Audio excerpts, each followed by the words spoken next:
Bonjour et bienvenue dans cette nouvelle vidéo. Si vous êtes nouveau sur la chaîne, abonnez-vous, activez la cloche de notification et on y va.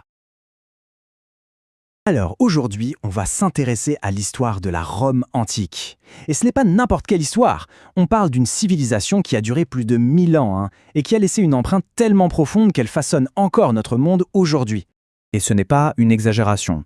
L'influence de Rome est telle qu'on la considère, à juste titre, comme l'un des véritables piliers de la civilisation occidentale. Son héritage, en fait, il est littéralement partout. Ce qui nous amène à une question qui est juste fascinante. Comment est-ce qu'une seule et même civilisation a pu dominer son monde pendant des siècles avec deux systèmes de gouvernement, mais alors radicalement différents? C'est justement cette transformation incroyable qu'on va décortiquer ensemble.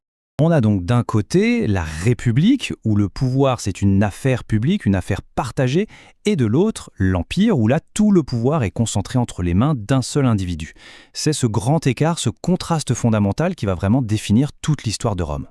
Allez, on attaque avec le premier grand chapitre, la République. On est en 509 avant notre ère.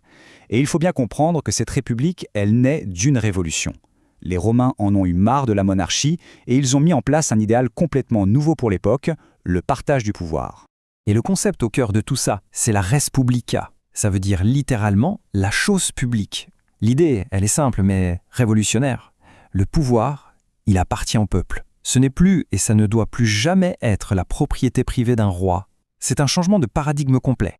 Ok, mais concrètement, comment ça marchait ce partage du pouvoir? Eh bien, il faut voir ça comme